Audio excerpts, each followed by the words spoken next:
Je crois que la première question venait de E, qui demandait si l'arbre d'illustration 1 était un peuplier, et la réponse est non. Sur les illustrations situées la nuit, le personnage est-il en plein rêve? La réponse est que non, il n'est pas en rêve, il est même malheureusement actif. À l'Orient, dans l'énigme 4, tu verras par l'autre trésor, est-ce que Orient aurait pu s'écrire sans majuscule?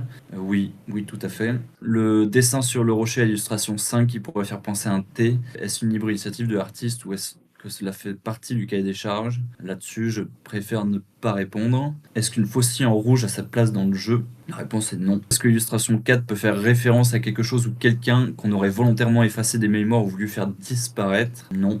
Pas à ma connaissance. Le coup de pouce 3 est-il lié à l'énigme 2? Non. Est-ce que, concernant l'énigme 4, la charade est réalisable sans prendre en compte les illustrations, sans prendre en compte le type de l'énigme, sans prendre en compte les nombres 1543-1938? Alors là-dessus, je répondrais que tout se nourrit mutuellement. Voilà ce que je pourrais dire. Sinon, vous arrivez forcément à des résultats intermédiaires. Ce n'est pas une finalité en soi. Les entailles craquelures de l'échiquier de l'illustration 2 sont-elles à prendre en compte lors de notre chasse ou est-ce une liberté de l'illustratrice? Non, il s'agit d'une liberté de l'illustratrice, donc ça n'a pas tellement d'importance. Pour l'énigme 5, la pièce que nous recherchons a-t-elle été créée dans le but d'effectuer des transactions financières? Ou alors a-t-elle été créée dans un but plutôt esthétique comme une collection ou une œuvre d'art? La pièce a été principalement utilisée pour des transactions. C'est une pièce qui a été en circulation pendant une période assez longue et sur une zone suffisamment large pour qu'il y ait eu un grand volume de transactions. Doit-on d'abord un peu avancer sur les différentes énigmes avant d'appréhender le poème ou pouvons-nous déjà tenter de le déchiffrer sans avoir résolu les énigmes?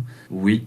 Vous pouvez avancer sur le poème même au tout début du jeu. Êtes-vous d'accord avec cette définition? Les reliques sont les restes matériels Chaos qu'aurait laissé derrière elle en mourant une personne vénérée? Oui, ça me paraît une bonne définition de relique. Si vous deviez comparer cette chasse à un jeu existant, se rapprocherait-elle plus d'un jeu de piste, d'un Cluedo ou d'un cache-cache? Alors là-dessus, je dirais qu'il s'agit d'un jeu de piste évidemment, mais si on devait le comparer à un jeu, plutôt un puzzle qui serait vraiment ancré dans l'histoire, dans l'ésotérisme, enfin dans tout l'univers du conte de Saint-Jean. Concernant l'énigme 4, auriez-vous pu écrire gardien des sceaux au lieu de garde des sceaux? Je pense que oui, mais dans la version française en tout cas, garde des sceaux est bien plus clair, donc si c'était à refaire, je réécrirais garde des sceaux, ça me semble plus clair. Toujours sur l'énigme 4 et concernant les sceaux, est-ce que les sceaux gardés sont tous de même nature? Et la réponse est oui. Est-ce que c'est plus l'endroit global où se trouve la grappe que la grappe elle-même qui a son importance dans l'histoire de France? Alors je dirais que les deux ont leur importance. De nouveau, parcourir la grappe va nous mener plus tard à un endroit précis. Cet endroit est-il très clairement indiqué dans l'un des visuels? Oui,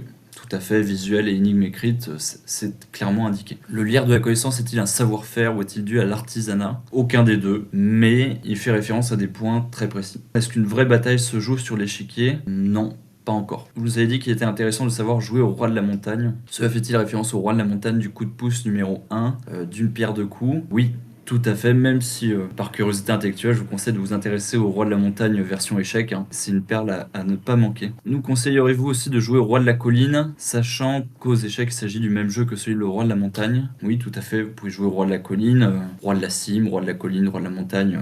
Les trois sont intéressants. Hormis le fait qu'ils cachent les voyelles, les pictogrammes sont-ils une aide précieuse pour trouver les bonus diagrammes? Là-dessus, je ne répondrai pas. Le lierre de la connaissance est-il composé d'entités? Oui, en quelque sorte. Peut-on trouver la chambre cachée sans avoir trouvé le lieu familier? Oui. Le lieu de la cache est-il défini de façon précise par l'intersection d'au moins deux tracés? Ça me semble un peu trop précis, je répondrai pas. La montagne de l'illustration 3 est-elle aussi un chevalier? Je ne peux pas répondre à cette question. Peut-on dire que d'une certaine manière, et bien malgré lui, le prince des vignes est en lien avec l'un des mots rencontrés lors de notre quête de l'élixir? Non, je ne crois pas. Une lettre grecque peut-elle être intéressante à observer pour vitriol? Or, utilisation mathématique, non plus. Les couleurs des drapeaux sur l'illustration 4 ont-elles un rapport avec les chevaliers des échecs? Pareil, là, je peux pas répondre sur un lien aussi direct que vous tissez. Les entités de l'énigme 2 ont-elles existé réellement? Pareil, je peux pas répondre à cette question. Les noms des entités de l'énigme 2 sont-ils leurs vrais noms ou juste des pistes pour trouver les vrais? Même réponse. Y a-t-il dans les visuels des éléments nous permettant d'identifier précisément les entités de l'énigme 2? Oui, en partie, les visuels peuvent aider. La rose des vents du visuel 1 peut-elle nous aider pour l'énigme 2? Non. Les serpents du visuel 4 jouent-ils? Font-ils référence à un objet se trouvant dans la pièce? Non, ils ne jouent pas, ils sont immobiles, il s'agit de statues. L'identité de la personne qui repose dans la chambre cachée est-elle formellement connue? Oui, tout à fait. L'énigme 3 m'encourage à inspirer entre deux ululements. Suis-je sur la bonne piste? Non, je ne crois pas, mais ça a l'air chouette. Suis-je sur la bonne piste de l'énigme 2 si je vous dis Air Poulidor Contrarium Est. Mon grand-père était fan de René Poulidor, donc je crois qu'il a jamais gagné le tour, le pauvre.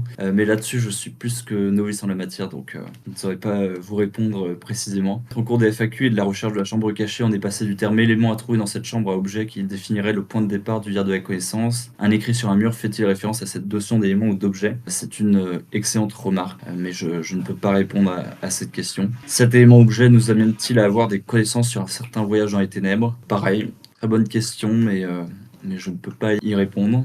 La pierre d'attente était-elle initialement dans la chambre cachée? Non, elle est bien loin de la chambre cachée. A-t-elle voyagé au cours du temps depuis la redécouverte de la chambre cachée? Non, elle n'a jamais bougé. Est-ce que seule la personne qui a les yeux clos dans la chambre peut voir et monter sur la pierre d'attente? Si on extrapole, la personne qui a les yeux clos aurait pu y monter, mais on n'a pas dû y rester bien longtemps. Lors de la redécouverte de la chambre cachée, était-elle intacte ou a-t-elle été visitée depuis qu'elle a été cachée? Je pourrais pas vous dire, je n'ai pas l'information. Le décor de la voûte de la chambre cachée diffère-t-elle des autres chambres du même type? Alors, tout ce que je peux dire, c'est que la chambre est assez unique dans sa décoration. Vous connaissez probablement la lumineuse formule de notre célèbre philosophe contemporain, Jean-Claude, 1 plus 1 égale 1. Peut-elle s'appliquer par moment à la chasse? Non, là-dessus, je pense pas que Vandame pourra vous être utile, malheureusement. Peut-être de Jouvence peut-elle nous aider dans notre quête? Je ne peux pas répondre à cette question. À propos des cavaliers de l'illustration 2, et sans parler de couleur hexadécimale, peut-on imaginer que la nuance de vert et la nuance de rouge choisie puissent ultérieurement servir de confirmation à quelque chose? Je ne pourrais pas dire clairement sur les nuances, à part vous confirmer qu'il s'agit d'un vert plutôt pâle. Voilà ce que je pourrais dire. Quel passage ou ouvrage de Dante nous recommandez-vous de lire? Là-dessus, c'est un peu trop précis, je ne pourrais pas donner d'éléments. Une petite montagne à 3 croix a-t-elle son importance dans la chasse? C'est une bonne question et je pense que vous devriez aller au bout de cette piste si vous l'explorez. Faust peut-il nous être utile? Oui. Au cours de notre quête, pourrions-nous être amenés à aller jusqu'au bout du monde? Pourriez être amenés jusqu'au nouveau monde, mais je pense pas que vous auriez besoin d'aller jusqu'au bout du monde. Appliqué à notre quête, serait-il juste de dire que la fuite est parfois la meilleure option? Non, je ne pense pas, au contraire même. Vous ne devriez pas fuir. Est-ce que les fanions blancs et rouges du visuel 4 sont apparus simultanément ou à des intervalles éloignés? Ils sont apparus simultanément. Les cendres à relier croisent-elles le lieu familier? Ça, je pourrais pas répondre. Les cavaliers de l'échiquier sont-ils des chevaliers?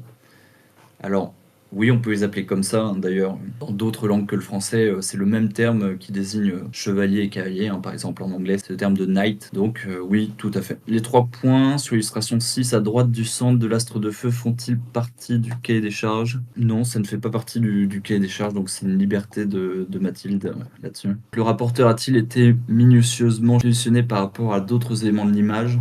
Là-dessus, je ne peux pas répondre. L'objet qui se trouve dans la chambre cachée a-t-il été posé par une personne que le comte connaît et cet objet était-il justement destiné seulement au comte? L'objet de la chambre cachée se trouve-t-il présent depuis la création de la chambre ou est-ce postérieur? De plus, se trouve-t-il toujours dans cette chambre cachée à notre époque? L'élément dans la chambre cachée était là bien avant le comte et ce que je peux dire, c'est qu'il y est a priori toujours aujourd'hui. Nous avons 3 références à un engagement passé. Pourrait-il y en avoir un 4e qui serait en lien avec le fil rouge? Alors, je n'ai pas compté et je ne sais pas à quoi fait référence un engagement passé précisément, donc là-dessus, je pourrais pas répondre précisément. Êtes-vous d'accord avec cette expression? Le diable se cache dans les détails? Oui, plutôt. À choisir un objet fétiche ou un porte-bonheur, le comte de Saint-Germain serait-il plutôt patte de lapin, patte d'oie ou patte d'éléphant? Je dirais plutôt patte de lapin. Riri, Fifi ou Loulou était-il adepte d'une forme de covoiturage? Non, il n'était pas adepte de covoiturage. Vous connaissez sans doute ce proverbe, il vaut mieux avoir affaire à Dieu qu'à ses saints. Dans le cadre de la chasse, pourrais-je faire une entorse à celui-ci et m'adresser d'abord aux saints? Oui, c'est une bonne question et la réponse est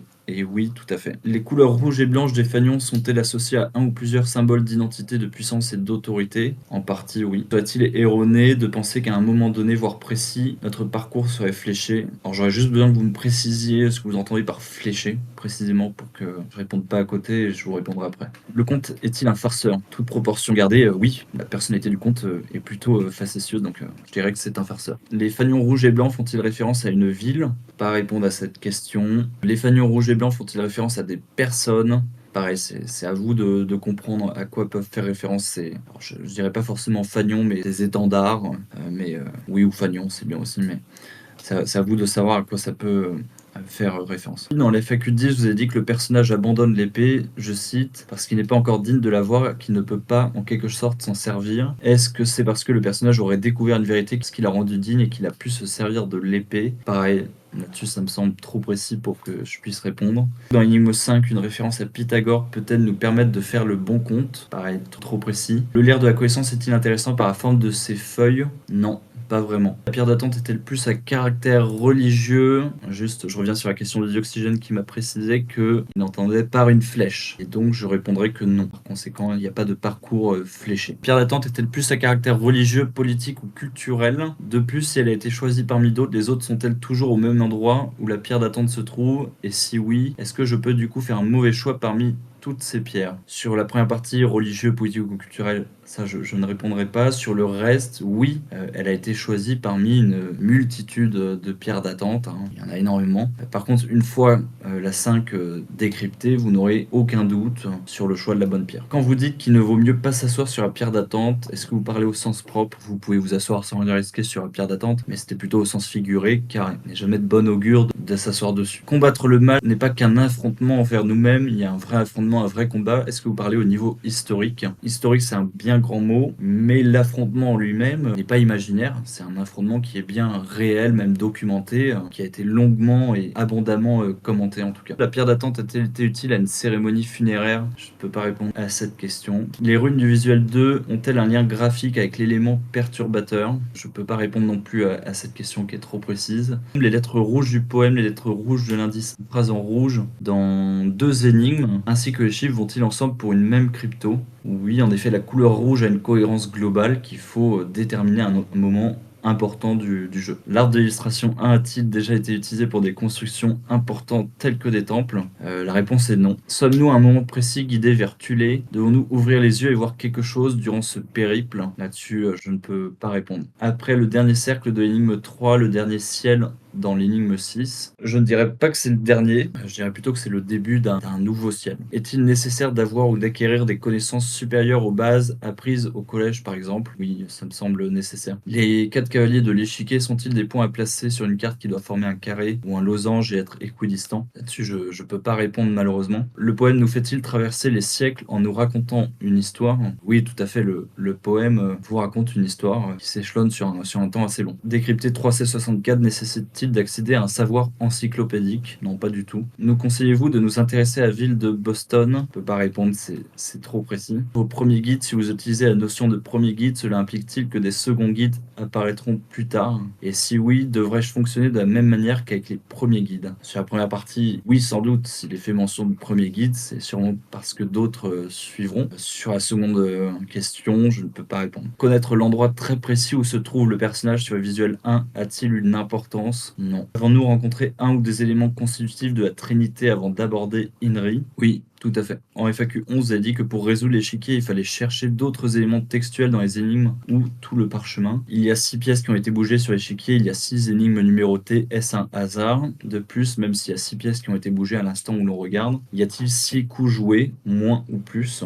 Sur le hasard, je pourrais pas vous dire, mais je vous confirme en effet que 6 coups ont bien été joués. 2 fanions se trouvent dans l'illustration 4, rouge et blanc. Est-ce que le nom drapeau est le plus adapté ou devrait-on plutôt parler de pavillon? Non, fanion c'est bien, le terme d'étendard aussi me paraît correct. Ce n'est pas d'une importance cruciale, mais les 2 termes sont bons. Concernant le jeu de Pharaon, doit-on s'intéresser à l'autre nom de ce jeu pour nous orienter? Je ne peux pas répondre parce que l'élément auquel vous faites allusion n'est pas en clair. Pour nous aider dans son utilisation, doit-on s'intéresser à un autre conte et d'un bateau aux origines de ce jeu? Je ne peux pas répondre non plus. La conquête de l'Ouest rime avec Pharaon dans les casinos de l'époque. Me conseilleriez-vous fortement de regarder dans cette direction? Pour le coup, la conquête de l'Ouest me semble un peu anachronique, donc non, je vous conseillerais pas particulièrement de pousser cette piste. Peut-on être mené vers la pierre d'attente dans un monde parallèle grâce à des repères géographiques indiqués par le mâle jumeau? Par exemple, dans un monde, on pourrait voyager du lieu A au lieu B, tandis que dans son monde parallèle, le trajet serait du lieu A'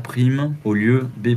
La notion de report, de repère, de tracé, oui, me semble intéressante à explorer dans le cadre de la chasse, mais sans doute pour d'autres aspects du jeu, et je ne parlerai pas forcément de monde parallèle. Il est intéressant de revenir sur l'échiquier vers la fin, une fois certains rapprochements faits avec des pièces du jeu et notre cheminement pour que tout s'éclaire. Je ne peux pas répondre à cette question. Un animal aquatique peut-il nous aider à trouver un élément de l'élixir? Alors il ne pourra pas vous aider, mais il y a bien un animal aquatique dans le jeu. Ce lieu qui m'est familier peut-il être considéré comme une sorte de jumelage, comme il en existe au jour de nos jours entre villes ou villages ayant des liens historiques ou autres? Oui, c'est possible. Le lieu peut en effet être familier de plusieurs façons, y compris de celle-là. C'est une question qui vous paraît évidente pour avancer dans le jeu, mais qui ne vous a jamais été posée. Oui, plusieurs, mais je n'aurais sans doute pas pu y répondre, donc ça n'aurait pas forcément fait beaucoup avancer les choses. Énigme 4, la charade a une solution unique. En est-il de même pour les différents items, ou peuvent-ils avoir plusieurs réponses selon fil rouge choisi? Oui, les items ont une solution unique lorsqu'on suit la bonne piste, oui, tout à fait. Les premiers guides sont-ils plus à considérer de manière guide spirituelle car ils ont réellement existé, donc laisser un manuel d'enseignement à suivre? Alors là-dessus, je ne pourrais pas répondre. De plus, pour rencontrer ces guides et apprendre à les connaître, y a-t-il des conditions préalables, comme par exemple être un chevalier, ou est-ce accessible à qui le souhaite? A priori, c'est accessible à tout le monde. Parmi les expressions suivantes, lesquelles vous sembleraient pertinentes dans la chasse? Petit A, jeter de l'huile sur le feu. Petit B, mettre de l'eau dans son vin. Petit B, remuer ciel et terre. Ou petit D, n'avoir l'air de rien. Je répondrais petit B, mettre de l'eau dans son vin. Si la Trinité est-elle accompagnée ou en lien avec un quatuor? Et si oui, sont-ils de même nature, Trinité et quatuor? Non, la Trinité est unique et elle n'a pas d'équivalent. Voilà ce que je pourrais dire. Le cheval de Troie a une ouverture, mais où est passée sa trappe? Non, ce n'est pas important. La couleur des rochers du visuel 5 est différente, grise pour les uns et beige pour les autres, et l'un des petits palmiers du visuel 5 semble avoir un tronc inexistant couleur terre. Liberté de l'artiste au respect du cahier des charges. Liberté de l'artiste. Personnage barbu aurait-il pu lâcher l'épée ailleurs dans le visuel 5? Ailleurs sur le chemin, oui, mais il était important qu'il la lâche on va dire au seuil, à l'approche du bâtiment uniquement. Dans l'énigme 6, la lueur qui brille dans le noir pourrait-elle être qualifiée d'étincelle et ou de reflet? En effet, une étincelle me semble assez proche. Donc oui. Quand vous dites qu'il ne vaut mieux pas s'asseoir sur la pierre d'attente, vous parlez par superstition ou au sens propre? Du coup, plutôt par superstition au sens figuré. La découverte du cheval vert a-t-elle quelque chose d'insolite? Non, je n'emploierai pas le terme d'insolite. Devons-nous trouver une quatrième entité qui soit différente du quêteur? Je ne peux pas répondre à cette question. J'étudie un peu les différentes méthodes de déchiffrement, il était temps. Là, je m'informe sur la machine Enigma et le chiffre de Hill qui me paraissent un peu complexes. Dois-je persévérer? Oui, ou alors il n'y a pas besoin de sortir le Saint-Cyr pour résoudre des cryptos de la chasse. Merci d'avance si vous pouvez répondre. Je vous comprends tout à fait puisque j'ai beaucoup de mal à comprendre aussi comment fonctionnaient les rotors de la machine Enigma. Ça me paraît très complexe. Donc, ce que je pourrais vous dire, c'est que les cryptos utilisés ne sont pas des cryptos inconnus ou niches. La chasse fait vraiment la part belle à des cryptos très classiques pour cet aspect du jeu, pour justement ne pas favoriser les experts en cryptographie, mais je vous invite quand même à vous renseigner sur les méthodes de base, sur les méthodes les plus importantes de l'histoire de la cryptographie, parce que la chasse comporte quand même de la crypto. La chambre cachée est-elle spéciale en cause de la décoration murale et en lien avec les hiéroglyphes de l'illustration 2? L'objet à trouver dans la chambre cachée est-il encore présent actuellement dedans ou se trouve-t-il ailleurs? Oui, l'élément y est toujours. Après, je ne peux pas dire en quoi la chambre est spéciale. Ça donnerait un peu trop d'indices. La chambre cachée a-t-elle été fermée pendant une longue période pour sa préservation et sa restauration? Je n'ai pas les informations exactes, mais c'est très probable, oui. Concernant la pièce à trouver, est-il possible de la trouver uniquement par les énigmes? De toute façon, il n'y a que les énigmes, donc oui, en sachant évidemment que les énigmes, comme sur d'autres éléments du jeu, pas forcément sur la pièce d'ailleurs, mais vous invite à faire des recherches documentaires, donc à sortir du parchemin, donc oui, tout à fait. Vous nous parlez de zone, pouvez-vous nous préciser ce que vous entendez par zone? D'une façon générale, est-ce une surface de la taille d'une grande ville, ou plutôt d'une commune ou d'un département? Pour moi, c'est assez restreint, ça ne va pas dépasser la taille d'une commune, ce sera même plus petit que ça, puisque c'est vraiment le lieu où vous devez progressivement arriver vers un pile-poil, quand même déjà assez resserré. Pour que l'œil des ténèbres luise dans le noir, de manière non imagée, c'est une bonne idée d'allumer ces chandelles. Et si je recherche de quelle manière est constitué cet œil, celui qui a découvert cette matière, arriverai-je à trouver un lien avec l'alchimie qui serait une sorte de confirmation? Non, vous n'avez pas besoin d'une action particulière à mener à ce moment-là. Et sur la deuxième partie, je vais faire ne pas répondre. Peut-on dire que dans le déroulé du jeu, une couleur nous manque et que c'est à nous de la trouver, pareil, je vous laisse répondre à cette question. Concernant le fil rouge, vous avez souvent utilisé l'expression selon le fil rouge que vous avez choisi, c'est-à-dire qu'il peut y avoir plusieurs fils rouges. Il peut y avoir plusieurs fils rouges, évidemment. Le conte a tendu pas mal de pièges, peuvent se suivre sur plusieurs énigmes jusqu'à un stade assez avancé, à la manière d'une métaphore filée. Donc, ce que je pourrais vous dire, c'est par contre, il n'y a qu'un seul bon fil rouge, évidemment, pour avancer dans le jeu. Dans ce cas, peut-il y avoir plusieurs chemins pour arriver au coffre selon le fil rouge choisi? La réponse est non. Et en effet, comme vous dites, plutôt un seul chemin que vous allez comprendre si vous avez le bon fil rouge. Et vous pourriez comprendre d'autres choses avec un autre fil rouge, mais ça ne serait pas le bon chemin. Les éléments rouges du testament doivent-ils constituer notre fil rouge? Je peux pas répondre à cette question. Peut-on dire que 3C64 est incomplet? Cela vous donne une information exhaustive sur le cheval à choisir, c'est ce que je peux vous dire, en sachant évidemment que le cheval choisi n'est pas une finalité forcément en elle-même, donc toujours un peu incomplet, on va dire, au regard de l'énigme dans son ensemble. Peut-on dire que le dernier cercle englobe tous les premiers cercles? C'est une très bonne question. Bon, je pense que vous avez la réponse, mais je préfère ne pas répondre à cette question. Même si le conte a un rapport autant particulier, peut-on considérer qu'au moment où il a rédigé le parchemin, il n'avait accès qu'aux outils matériels, il ne parle pas des connaissances de son temps. Hormis Google Maps, on va dire, oui, le conte a en effet accès aux techniques de son temps, et donc il n'y aura pas a priori d'anachronisme là-dessus. Puis la dernière FAQ, je pense que vous avez eu le temps d'écouter une partie du répertoire de France Gall et de Jacques Brel. Tout à fait. Je le connaissais un peu en partie, je suis fan de chansons françaises, mais pas dans le détail, on va dire. Je retente donc ma chance. Certaines de leurs chansons peuvent-elles faire écho avec l'Élixir d'Or? Je pense à une pour chaque. Je suis en effet allé me documenter aujourd'hui sur le répertoire intégral des deux artistes. Pour France Gall, je n'en ai pas trouvé. Je connais pas les paroles de toutes les chansons, donc je me suis contenté des paroles des chansons que je connaissais et des titres des autres chansons. S'agissant de Jacques Brel, par contre, on parle bien de faire écho, donc pas forcément de donner un détail. Je n'ai pas utilisé Jacques Brel pour créer les énigmes, mais ça va, le chevalier au miroir et les prénoms de Paris. Prénoms de Paris qui est d'ailleurs une très belle chanson, si vous la connaissez pas, je vous conseille de la réécouter. Oui, peuvent faire écho à l'Élixir d'Or. Faut-il garder la Trinité à portée de vue lorsqu'on plante la pelle? On ne peut pas répondre à cette question. Dans le cadre de la chasse, selon vous, lors d'une dégustation de vin, le plus important, c'est petit A de le sentir, petit B de savoir le déguster, petit C de savoir le servir, petit D d'en faire profiter les autres, petit E de savoir le confectionner, petit F de connaître sa composition, ou petit G, peu importe, dans le cadre de la chasse, ça n'a pas grand intérêt. Pour la chasse, je dirais que le plus important, c'est petit A et petit F, donc le sentir et connaître sa composition. Et puis, pour après la chasse, quand on a trouvé le trésor, je dirais évidemment d'en faire profiter les autres, donc réponse D. Vous avez dit dans l'illustration 5, le personnage déposait l'épée car il n'en était pas digne. Est-ce donc un passage obligé dans la chasse? Aurait-on pu éviter tout cela en nous montrant digne plus tôt? Non, vous devez passer par là. Donc, en effet, on peut considérer que c'est un passage obligé. Peut-on avoir découvert notre allié précieux avant d'avoir été digne? Alors, si vous le découvrez, et encore mieux si vous faites appel à lui, c'est a priori que vous en êtes digne. Sinon, vous n'auriez pas l'idée. La relique proche du mâle jumeau est-elle de même nature que notre première relique? En effet, pour les autres reliques à trouver, s'il y en a d'autres, oui, elles seront de même nature. La définition de relique ne changera pas. Quand vous dites qu'une relique est proche du mâle jumeau, c'est dans quel ordre de grandeur? Mètres, kilomètres, centaines de kilomètres? Là-dessus, je répondrai pas. Que la bonne mesure à trouver pour être de taille pour affronter le mal a eu a priori plusieurs valeurs au cours du temps. Y a-t-il un indice textuel dans le parchemin nous permettant de choisir la bonne de manière certaine, ou bien devons-nous faire toutes les suppositions jusqu'à avoir un ensemble très cohérent? Alors je vous déconseille la dernière méthode. Il y a tout ce qu'il faut pour trouver la ou les bonnes mesures dans le jeu, que ce soit dans les énigmes écrites ou dans les visuels. Donc là-dessus, pas de souci, tout est précisé. Est-ce que la croix qui est sur la parcelle peut servir à autre chose qu'à la localisation de la parcelle? Là-dessus, je peux pas vous répondre, je peux pas vous confirmer qu'il s'agit d'une parcelle.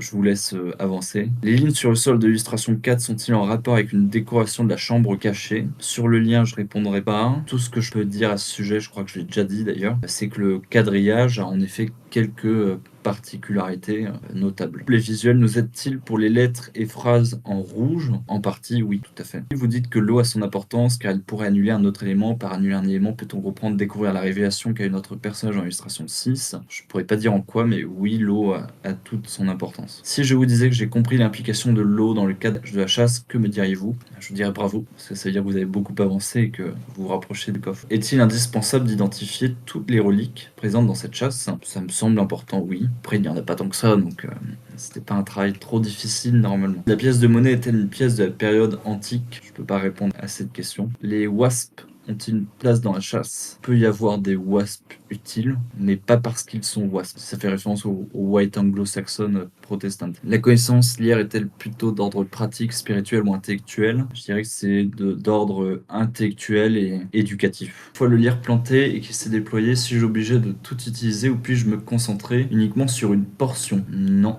il faudra tout utiliser. La direction générale du lierre va du bas vers le haut, selon vos dires, mais si le lierre cherche-t-il à monter au plus haut, peut-il partir complètement de travers sur la portion qui nous concerne? Le lierre passe par là où vous l'obligez à passer, si vous avez compris ce qu'il représentait évidemment. Je décide de faire une pause dans ma longue marche. Me conseilleriez-vous le zinc du bar le plus proche, un bureau d'études à la bibliothèque, un guéridon instable dans le salon d'un inconnu, l'hôtel du temple local ou une table à manger familiale? Alors là, j'avoue, je ne sais pas trop quoi vous répondre. Les 5 lieux ont l'air très sympas, donc si c'est pour une pause, je serais tenté de dire un peu des 5. Tant qu'à faire une pause, je vais lire un peu. J'hésite entre Pérez Reverte, Dan Simmons, Newton, Umberto Eco, J.K. Rowling ou Borges. Un conseil, Umberto Eco et J.K. Rowling.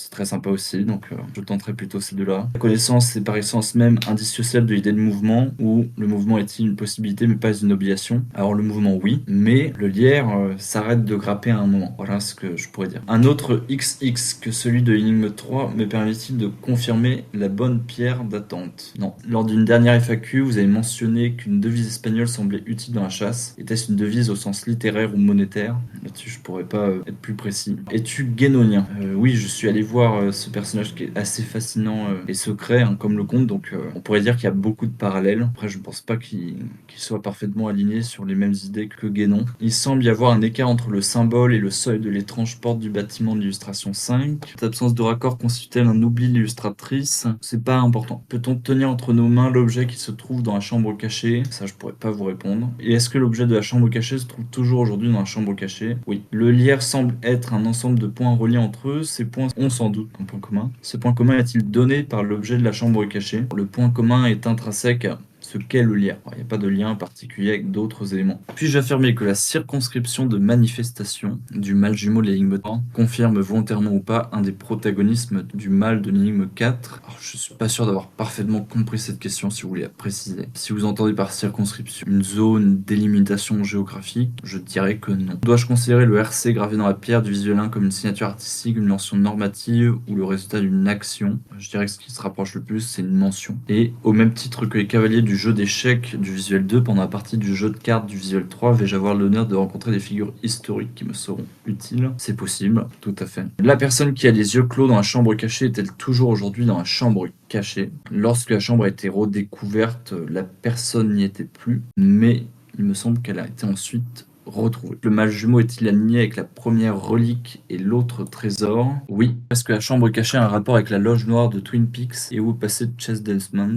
Aucune idée. Je n'ai pas encore vu cette série malgré tout le bien que j'ai pu entendre à son sujet, donc je ne pourrais pas vous répondre. Imaginons la situation suivante. Suite au grand succès de la chasse, une nouvelle édition du parchemin est programmée afin de diminuer son impact environnemental. La nouvelle édition doit utiliser moins de papier et moins d'encre. Au-delà de la diminution du format, le cahier des charges impose de supprimer des parties tout en permettant aux chasseurs de résoudre les énigmes et de trouver le trésor. Quelle partie peut-on supprimer? J'adore l'introduction. Vous auriez pu uniquement demander quelle partie il fallait supprimer, mais j'aime beaucoup le synopsis. Est-ce qu'il faut supprimer A, le texte du testament, B, le poème, C, l'énigme 1, D, l'un des visuels, lequel, E, autre chose, F, pourrait-on imaginer une version noir et blanc? On ne peut supprimer aucun bloc dans son entièreté. Je dirais qu'à la rigueur, et ce serait vraiment un grand maximum, 2-3 phrases dans l'ensemble des textes, mais pas plus que ça. Quasiment 95 à 99% des éléments et ce qui figure dans le cahier des charges pour les visuels est nécessaire, enfin en tout cas un sens, a une incidence dans le jeu. Et s'agissant de la version noir et blanc, non, surtout pas. Ou alors vraiment la chasse devient complètement insoluble, mais ce serait inenvisageable. Vous avez dit que la pièce était l'un des éléments les plus difficiles à trouver dans la chasse. Cette pièce est-elle remarquable par A, son visuel, à vert et ou revers, B, son matériau, C, sa masse, D, sa subdivision par rapport à une référence, centième, dixième, douzième, son importance historique, tout cela, ou G, autre chose. Elle est remarquable de plusieurs façons. Oui, son nom peut mettre la puce à l'oreille. Mais après, il y a d'autres éléments qui doivent vous permettre de trouver la pièce. Une nécropole devrait-elle attirer notre attention dans le cadre de la chasse? Je ne peux pas répondre à cette question. Le lierre est-il le support de la connaissance ou est-ce le contraire? À savoir la connaissance qui dirige le lierre. Je dirais que le lierre pousse sur la connaissance. C'est le rapport qu'il entretient avec la connaissance. Le lieu familier nous fait-il découvrir d'autres reliques en lien avec le fil rouge? Pas répondre à cette question. Le lierre a-t-il disparu car l'homme a fait des avancées rendant la connaissance qu'il véhicule obsolète? Non, le lierre est toujours là. Les éléments éventuels qui nous aident à identifier les entités de l'énigme 2 sont-ils d'ordre visuel ou sont-ils présents dans les énigmes ou les deux? Et une fois identifiés, avons-nous des éléments qui nous permettent aussi de confirmer notre identification? Je ne peux pas répondre à ces questions. Je pourrais uniquement dire que l'une des entités est sans doute plus dure à trouver que les autres. Le lien entre les entités de l'énigme 2 et les cavaliers de l'échiquier existe et on doit le trouver, sachant que les cavaliers de l'échiquier sont possiblement des villes. Doit-on en priorité identifier les entités de l'énigme 2 pour trouver ces villes? Là-dessus, je pourrais pas répondre non plus. Durant les FAQ, quelles sont les questions qui vous agacent le plus? 1. Les questions inutiles. 2. Les questions stupides. 3. Les questions répétitives. 4. Les questions à côté de la plaque. 5. Les questions trop laides. 6. Les questions avec des métaphores à la mort moelle-neuve. 7. Les questions à tiroir. 8. Les questions avec des sous-entendus connivants, wink wink. 9. Les questions avec une longue liste d'une dizaine de propositions de réponses refermées. 10. Les questions sur la grappe que tout le monde aurait dû trouver il y a bien longtemps parce que bon, c'est quand même que la première énigme, nom de Dieu. 11. Obi-Wan Kenobi. Aucune question ne m'agace. Elles ont toutes leur singularité, leur charme propre pour faire plaisir. Je vous dirais que les questions ont toujours un petit quelque chose en plus. À l'intérieur de la Terre, non naturel, fait par la main de l'homme. Je ne peux pas répondre à ces questions. L'échiquier me donne-t-il une mesure ou dois-je le comprendre en date? Aucun des deux. Je pense avoir trouvé le milieu de l'échiquier à positionner sur ma carte. À ce stade du jeu, est-ce possible? Là-dessus, je ne peux pas répondre. Si vous parlez de finir littéralement par l'eau, ou plus spécifiquement la lettre O. Alors non, je parlais de l'O, L apostrophe EAU. L'ordre nouveau me donne une figure de même ordre que je retrouve à l'endroit où je dois me rendre en finalité, froid, chaud, joker. Là-dessus, je peux pas répondre. La Trinité, 3 époques, 3 alliances, 3 épées, y en a-t-il un qui vous parle le plus? La Trinité, c'est ce que Dieu veut tracer et c'est au féminin. C'est tout ce que je pourrais dire à ce sujet. Les régions sont-elles encodées dans les illustrations ou est-ce trop récent? Ou donc hors chasse. Alors je crois que Raven m'a envoyé une correction de cette question où il est parlé des départements et la réponse est non. Ça me semblerait anachronique et très difficile pour les non-français de faire une crypto sur des départements. Énigme 2. Était-il nécessaire que le parchemin de gauche avec une croix soit placé à côté des hiéroglyphes et des runes? Non, pas nécessaire. KVXX nous donne un peu d'air à fredonner ou l'air est-il plutôt confiné? L'air est plutôt confiné. Énigme 4. Celui qui a les yeux fermés pour toujours dans la chambre cachée est-il toujours physiquement à cet endroit aujourd'hui? Je crois que j'ai répondu un peu plus tôt, mais du coup la personne a disparu pendant une longue période jusqu'à ce qu'elle ait été, après ce que j'ai pu voir, retrouvée. J'ai parfois un peu de mal avec le sens des phrases en fonction de la position de la virgule. Est-ce que le mâle jumeau est à l'orient de l'autre trésor? Mon tout est ta première relique, à l'orient. Tu verras par l'autre trésor le mâle jumeau. Donc, ce qu'il faut comprendre là-dessus, c'est que le mâle jumeau se voit par l'autre trésor et tout cela se trouve à l'orient de la première relique. Puisque l'objet doit être présent dans la chambre cachée au moment où on y plante le lierre, cela veut-il dire qu'une interaction est demandée entre l'objet et la chambre cachée? Non. Par contre, il peut y avoir une interaction entre l'objet et les chiffres entre parenthèses. Concernant les lettres rouges du poème, avez-vous choisi les mots en fonction des lettres à faire apparaître ou inversement? Là-dessus, je ne pourrais pas répondre. Tout au long des énigmes, notre personnage ne fait qu'un seul déplacement au cours de l'énigme 6. Pouvez-vous nous confirmer que le face-à-face combat final a lieu sur ce trajet? En effet, lorsque vous rejoignez votre allié précieux, que vous êtes armé de votre force d'âme et de votre fidèle monture, vous êtes bien sur le lieu du face-à-face. Les traces que l'on doit suivre sont-elles laissées par des êtres vivants? Peut-être pas s'agissant de la force d'âme. Les chiffres 2, 5, 3, 5, 4, 8 nous aident-ils entre autres à confirmer l'identité du lierre? Non, ils ne vous aident pas à ça. Notre force d'âme nous permet-elle de nous diriger? Je ne dirais pas ça non plus. Sur illustration 3, lequel des deux personnages est arrivé en premier dans le trou? Il s'agit du personnage à droite. Avons-nous rencontré nos premiers guides? Petit A lors de l'énigme 1, à savoir au moment de tracer nos deux gardiens. Petit B lors de la lecture du testament, le compte énumère ses endroits parcourus. Ou petit C au moment du décryptage de la phrase de l'énigme 2. Là-dessus, je pourrais pas vous répondre malheureusement. Énigme 4, nous découvrons le mal jumeau alors que notre personnage n'a pas récupéré son épée. Cela veut-il dire qu'il n'a jamais combattu contre le mal jumeau ou pas encore combattu le mal jumeau? En effet, il faut d'abord voir le mal et le mal jumeau avant de pouvoir affronter le mal. La Prusse est-elle une piste à investiguer? Pouvez-vous nous confirmer qu'il n'y a aucun calcul à faire concernant les deux dates qui sont au-dessus de la charade? Là-dessus, les deux questions sont un peu trop précises, donc je vais passer.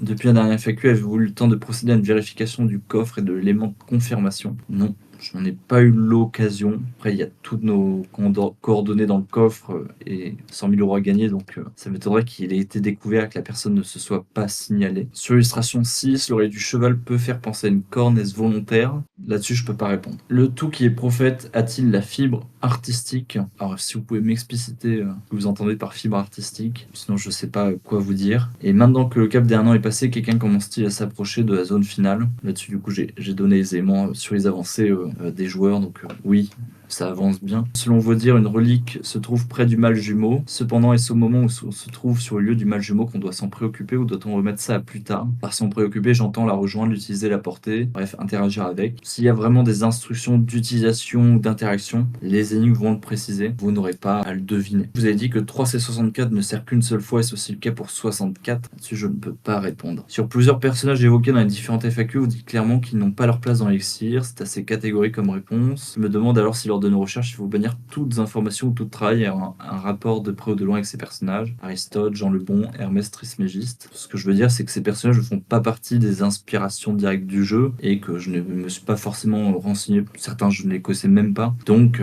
ils peuvent avoir des thèmes, ils peuvent avoir exploré des idées qui se retrouvent de façon fortuite proches des thèmes de la chasse, mais ce sera de façon fortuite. A-t-on vraiment besoin d'utiliser des outils pour déterrer le trésor? Peut-on le faire à main nue? J'aimerais bien voir à main nue, mais je vous conseille quand même plutôt d'utiliser des outils, ça me paraît très compliqué de le faire sans. Est-ce un hasard si je trouve sur une même illustration un lien entre un symbole, un lieu et un titre de l'énigme? S'agissant des éléments dans le cahier des charges, il n'y a pas de hasard, hein, donc si des éléments font sens et qu'il y a un faisceau d'indices convergents, c'est sans doute que vous êtes sur une bonne piste. Nous savons que l'affrontement doit se dérouler dans un lieu précis, mais doit-il également se dérouler à un moment précis, une époque, un mois, une heure de la journée? C'est une très bonne question, et la réponse est oui. Et aussi, notre allié précieux est-il un enfant du pays où se trouve la zone de l'affrontement? Là, pour le coup, par contre, je pourrais pas vous répondre. Est-ce qu'un élément d'illustration 4 nous aiderait à identifier l'arbre d'illustration 1? Non, je ne crois pas. Le cheval du visuel 5 est-il un moyen de transport qui a échoué, entre autres? Je ne le définirais pas comme ça. Il a une utilité, mais ce n'est pas d'être un moyen de transport,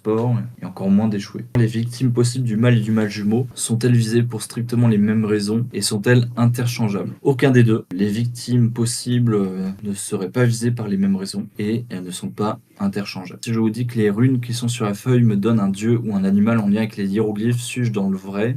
Là-dessus, je ne répondrai pas. Ce que l'on trouve avec le thé renversé a-t-il aussi un lien avec le lierre de la connaissance? Non, pas directement. Il y a un lien, mais il n'est pas évident. Mais il y a un lien. Énigme 2, l'endroit représenté dans le visuel est-il celui où vit la personne qui joue aux échecs contre le personnage barbu? L'endroit n'est pas important. Les entités issues de l'énigme textuelle ont-elles toutes un rapport avec le vin? Là-dessus, je ne pourrais pas répondre. Même s'il est vraiment difficile de répondre à la question suivante, j'apprécierais beaucoup d'avoir votre avis. Pensez-vous que le coffre sera déterré d'ici 5 mois, c'est-à-dire avant novembre, en considérant que les chercheurs les plus avancés de votre sondage sont réellement les plus avancés de tout court et qui ne prendront pas de vacances cet été? En toute honnêteté, je pense que la probabilité est faible, à moins que la personne la plus avancée ne soit rapidement rejointe par d'autres qui suivraient ce pas ou qu'il y ait des échanges plus forts qui se fassent sur Discord ou par message privé, parce que je vois encore beaucoup de personnes qui n'ont pas des éléments importants des 3-4 premières énigmes alors qu'ils ont été parfaitement découverts par de nombreux autres. Donc en l'absence de ça, je ne pense pas. Ça me paraît peu probable. En tout cas, le calibrage est maintenu entre 2 et 5 ans. Étienne, en initiant cette aventure, avez-vous comme ambition cachée de devenir le Mozart des créateurs de chasse-trésors? Mon ambition, c'est très simple, hein, c'est de faire des chasses au trésor parce que c'est ma passion, sur des thèmes qui m'intéressent, qui me passionnent. Hein. Pour le coup, sur l'élixir, c'était la première, donc j'ai vraiment eu la liberté de choisir les thèmes qui me faisaient fantasmer, qui me faisaient rêver depuis très longtemps, et ensuite de trouver des sponsors, en l'occurrence des domaines viticoles. Et puis sur les prochaines, forcément c'est différent parce qu'on peut se faire approcher par des sponsors et donc les thèmes sont peut-être un peu moins libres, mais il y a toujours la possibilité de choisir un angle, un axe qui permet de rendre le sujet passionnant. L'objectif, c'est de pouvoir en vivre aussi longtemps que possible. Le personnage est droitier ou gaucher, ça vous ne sera pas utile, donc je pourrais pas répondre à ça. Y a-t-il une confirmation en supplément du chemin nous conduisant à l'emplacement exact du coffre? Oui, il y a plusieurs confirmations de la zone et du pile-poil, tout à fait. À quoi correspondent les deux cercles jaunes que l'on peut apercevoir à côté du visage du sphinx, au-dessus de l'étoile, sous le drapeau rouge, sur l'illustration 4? Pas important, c'est une liberté de Mathilde également. Est-il possible d'avoir un indice nous aidant à trouver les lettres rouges qui manquent? Là-dessus, je le prépare pour le début de l'été. Je pense pas qu'il sera sur les éléments rouges, mais plutôt sur l'énigme 5. Est-ce que les phrases à trouver en rouge sont en latin? Je ne peux pas répondre à cette question. Le combat final que nous livrons se déroule-t-il environ 100 ans après le 33e temps ou aujourd'hui? Je ne peux pas répondre à cette question. Avons-nous une indication pour savoir comment le comte a découvert l'élixir d'or? Combien de temps cela lui a pris? Si quelqu'un l'a aidé comme il nous aide? Oui, tout à fait, vous avez des indications sur l'origine du secret de l'immortalité du comte et qui l'a aidé au passage. En effet, c'est dans le parchemin. Lorsque l'esprit survole la matière, la vérité est-elle au cœur? Très bonne question, je ne suis pas philosophe, donc je ne pourrais pas vous dire l'esprit et la matière sont à égalité, s'alimentent mutuellement, mais je pense pas que je pourrais pousser plus loin la réflexion. Au moment où tout semble converger, mais où tout semble aussi nous échapper, qu'est-ce qui doit nous guider? Le fil rouge doit vous guider au moment charnière. Vous avez dit que les terres visibles sur un map monde du visuel 2 étaient le fruit de la liberté de l'artiste. Ça veut-il dire que le cahier des charges n'indiquait strictement aucun élément ni consigne sur ce qui se trouvait dessiné sur le globe, ni zone, ni trait, rien? Je vous confirme en effet qu'il n'y avait pas d'indication particulière sur cette map monde, donc il ne servira à rien d'essayer de trouver des indices dessus. Est-ce que Novus Ordo est le bon ordre? Alors ce n'est pas forcément le bon ordre, mais en tout cas c'est le nouveau, et il faut l'interpréter comme tel. Le début du testament nous aide-t-il à la fin? Oui, en partie. Rassurez-moi, le minuscule coffre de ma chariote suffira-t-il pour transporter le coffre? Alors le coffre est grand, c'est un bon coffre de pirate, on va dire.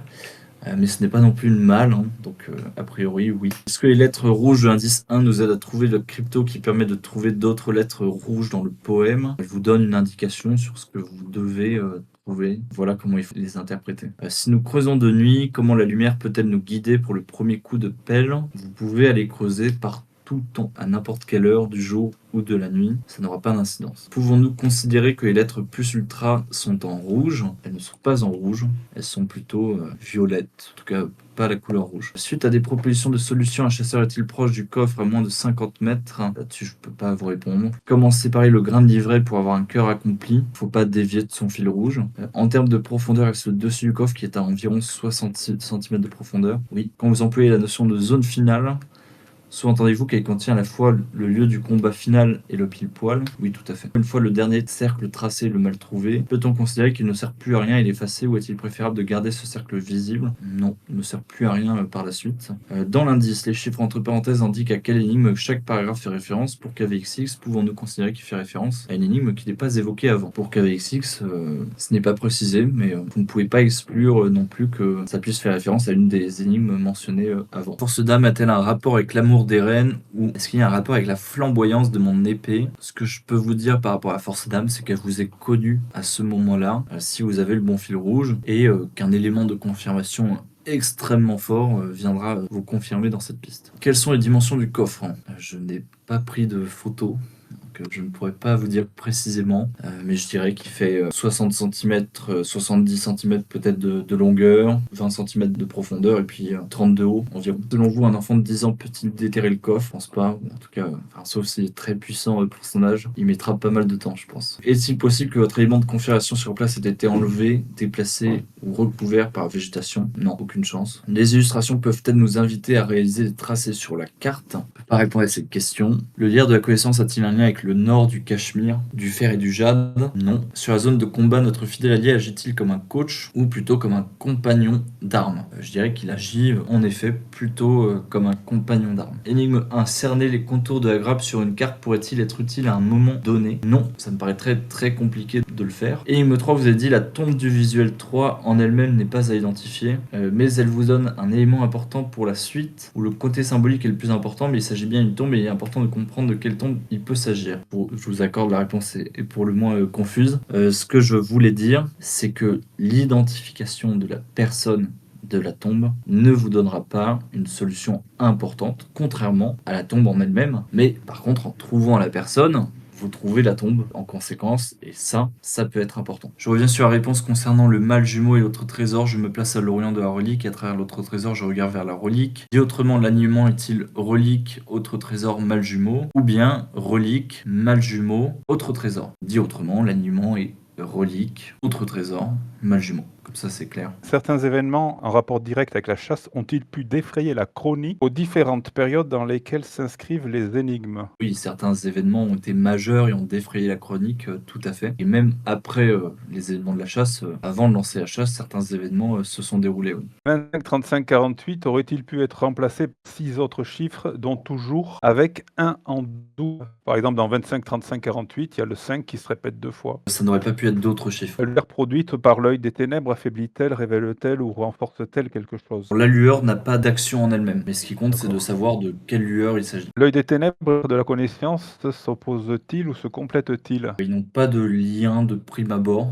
Je dirais pas qu'il y a de lien d'opposition ou qui se complètent. Les ténèbres regardent-ils au plus loin, au plus près, en profondeur, en surface? L'œil des ténèbres vous regarde. Dans la deuxième strophe du poème, l'homme y verra-t-il net après Oui. n'y avoir vu goutte ou que du feu? C'est une très bonne question, et je dirais que l'homme y verra net après n'y avoir vu que du feu. Les lettres du mot fin pourraient-elles se décliner ainsi? F comme fixation et ou fermeture, I comme ignition et ou initiation, N comme numération et ou normalisation. Alors, j'ai beaucoup aimé les deux premières propositions pour F et I, donc je pourrais accepter les deux premières, moins la troisième. Pour gagner notre combat contre le mal, voire réussir notre quête, nous conseillez-vous plutôt d'avoir une mémoire sélective, une mémoire collective, pas de mémoire, ou la mémoire du cœur? Alors, je pense pas que ce soit une notion de mémoire. Je pense que vous n'avez pas besoin d'avoir beaucoup de mémoire dans la chasse, ou en tout cas au moment crucial de combattre le mal. Je dirais plutôt qu'il s'agit d'avoir une très bonne idée. Est-ce qu'identifier ou faire le bien peut aider à localiser le lieu de l'affrontement? Oui, en partie, mais c'est vraiment très concret, hein. C'est de trouver votre allié et de bien choisir la monture et la force d'âme que vous prenez. Vous verriez-vous ma question un peu trop alambiquée, vous demandant si l'eau avait pour effet de troubler le mal? Je dirais pas que l'eau trouble le mal. Je pense pas qu'il y ait une opposition aussi forte entre les deux. Question gourmandise. Le comte de Saint-Germain était pâtissier. Lequel des gâteaux suivants aurait sa préférence? Religieuse, un jésuite, un diplomate ou un gâteau de Savoie? J'exclurais le Compris. jésuite, le gâteau de Savoie, je répondrai pas. Et religieux et diplomates sont très intéressants, oui. Les affirmations suivantes pourraient-elles s'inscrire dans la chasse? L'ennemi de mon ennemi est mon ami, ou un moindre mal est parfois nécessaire? La première, je dirais que non. Alors ça dépend à quoi vous faites référence. Je pense intuitivement à l'allié précieux. Et l'allié précieux Oui. ne vous aide pas parce que vous avez un ennemi commun. Il vous aide vraiment parce que c'est un allié précieux sur lequel vous pouvez compter. Voilà ce que je pourrais dire. La deuxième partie, oui, tout à fait. Nous savons que l'affrontement n'est pas une histoire de revanche, mais est-il une vengeance et est-il pour rétablir l'équilibre entre le bien et le mal? Ce n'est pas une vengeance, c'est un combat essentiel. Il porte en lui-même quasiment une finalité propre. Et pas l'équilibre. Pas nécessairement, non. Peut-on considérer qu'ils se situent tous sur la même ligne du coup? Mécaniquement, en effet, si vous voyez le mâle jumeau par l'autre trésor depuis la relique, je vous laisse faire les conclusions qui s'imposent. Vous avez précisé que le testament contenait des indices pour la pièce lors d'une précédente FAQ. Entendiez-vous par testament le parchemin au global ou bien le premier texte du parchemin avant les énigmes et les illustrations? Je parlais de l'introduction de la FAQ qui contenait des indices, mais évidemment d'autres indices, peut-être même plus importants, se déroulent une fois les énigmes commencées. Dans KVXX, les deux X représentent-ils la même chose ou bien KVXX sert juste à nous aiguiller vers quelque chose? Alors je ne pourrais pas vous dire si les deux X sont la même chose. Par contre, en effet, on peut dire que les deux X sont de même nature. Je reviens sur un dernier point avant de reprendre les questions. C'était une question qu'on m'avait posée à la dernière FAQ concernant le lieu des cendres du mâle jumeau. On m'avait demandé si ce lieu évoquait l'amour.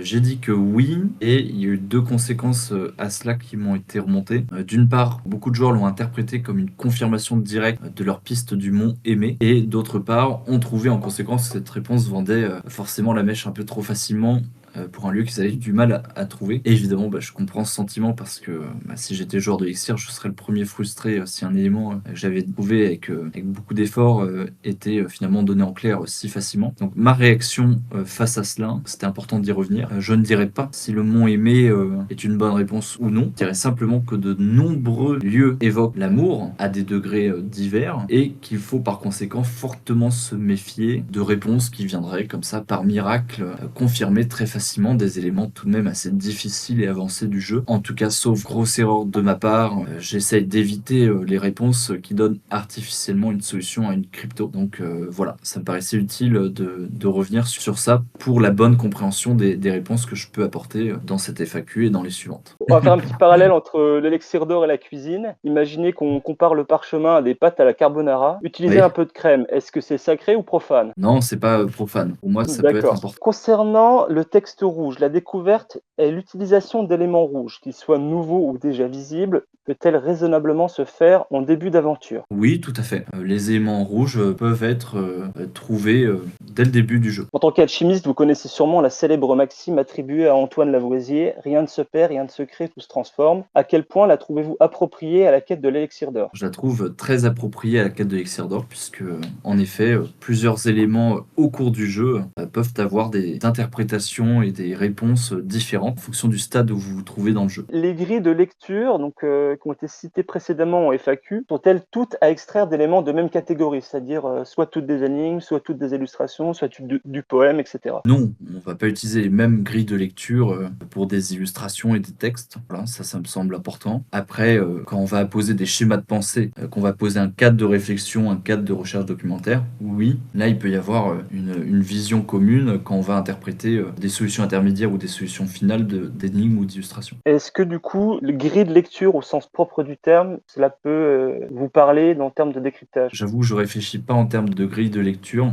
Je réfléchis plutôt à dresser une architecture globale, une carte mentale. C'est pour ça que je prenais la métaphore du puzzle, qui me semble très appropriée. Et à partir de plusieurs cryptos que vous arrivez à décrypter, eh bien progressivement, vous avez cette carte qui prend forme et c'est un tableau à recomposer. La quantité de cire fondue des bougies peut-elle nous donner une indication utile en dehors du fait que le personnage a passé un certain temps dans cette pièce et donc les bougies auraient-elles pu être au même niveau? Pas d'importance là-dessus. En effet, les bougies auraient pu être de même niveau et reflétaient surtout le fait que le personnage travaille à une heure avancée de nuit et qu'il passe beaucoup de temps sur cette partie d'échecs. Est-ce que vous faites une différence entre bougie et flambeau? Oui, je fais une différence entre bougie et flambeau. Les hommes qui tombent sont-ils irréprochables? Je pense que les historiens ne sont pas d'accord sur ce sujet-là. Je vais vous donner mon avis subjectif. Je pense que les personnes qui tombent sont plutôt des personnes vertueuses. Vous avez répondu sur le Cachemire Ferriojat que c'était une très bonne question, une remarque qui est très pertinente, mais vous ne pourriez pas répondre à cette question. Voilà pourquoi ma question de tout à l'heure, nous avons 3 références à un engagement passé. Pourrait-il y en avoir un 4e? Pouvez-vous répondre aujourd'hui? J'ai répondu que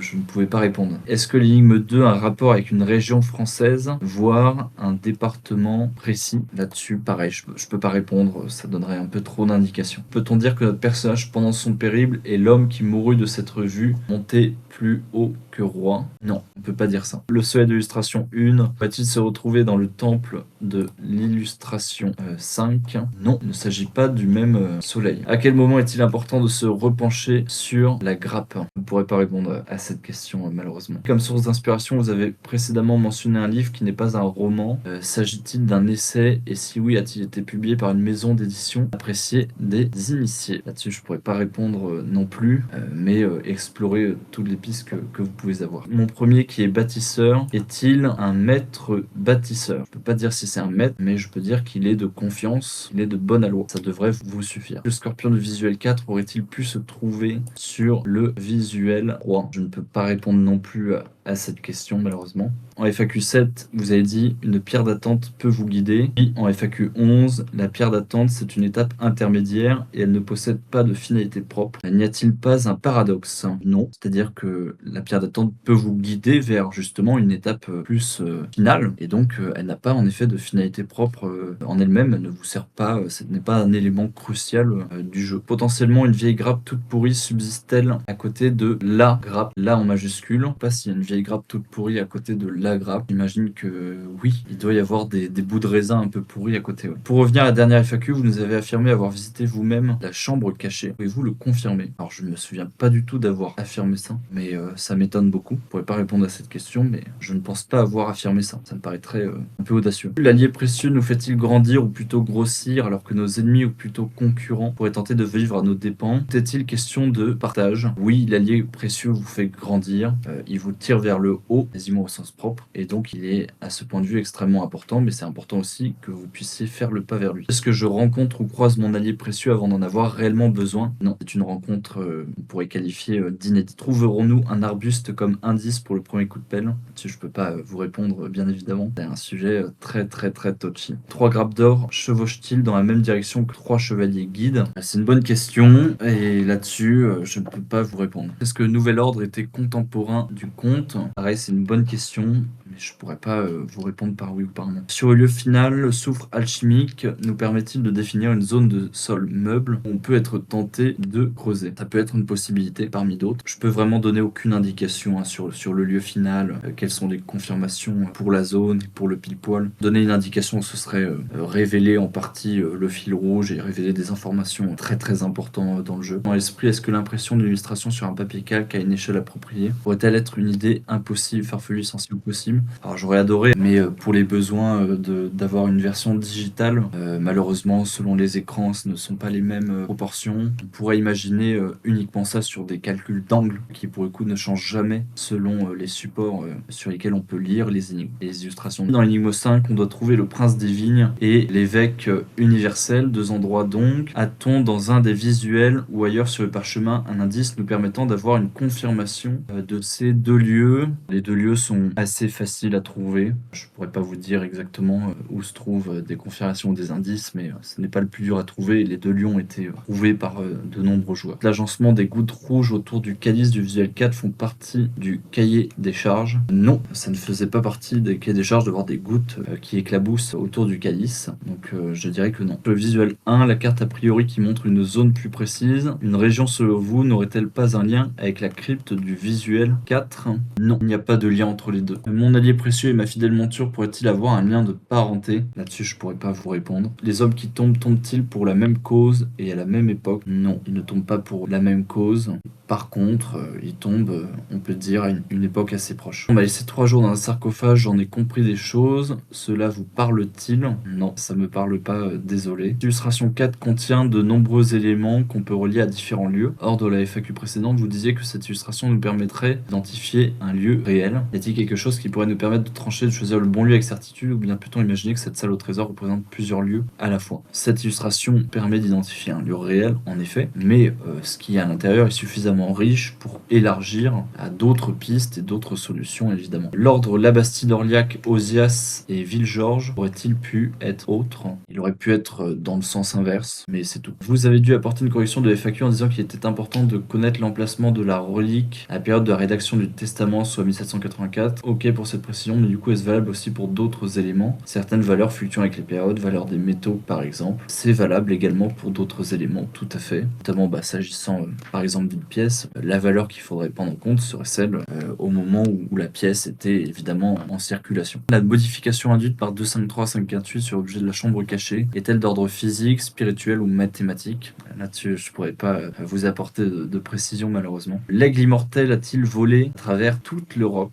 Là-dessus, pareil, je pourrais pas vous répondre. L'allié précédent nous fait grandir ou plutôt grossir, alors que nos ennemis ou plutôt concurrents pourraient tenter de vivre à nos dépens. Tout est-il question de partage? Je ne dirais pas que vos ennemis ou concurrents pourraient vivre à vos dépens. Je dirais plutôt qu'ils essayent de mettre fin à votre existence. C'est beaucoup plus manichéen. Voilà ce que je pourrais dire. Sur la question de partage, j'ai dit que c'était dans les 2 sens, à la fois l'allié qui venait vers vous et vous qui veniez vers l'allié. Donc 3 grappes d'or sont-elles calmes ou plutôt tumultueuses, voire pétillantes? Je ne leur prêterai pas d'intention particulière particulière. L'illustration 6 est à mon sens la plus difficile à travailler. Contrairement aux autres, elle ne laisse que très peu de débuts de pistes possibles pour nos recherches. Doit-on la mettre de côté jusqu'au moment où nous avons suffisamment d'éléments résolus découverts, ou devons-nous être davantage attentifs dans l'observation dès le début? Je vous conseillerais d'être attentif dès le début du jeu. Trouve-t-on des indices sur la pièce dans les 5 premiers visuels? Là-dessus, je peux pas vous répondre. L'aigle du visuel 3 peut-il faire référence à un personnage féminin? Pareil, je peux pas vous répondre. L'aigle fait bien référence à quelque chose, mais c'est à vous de découvrir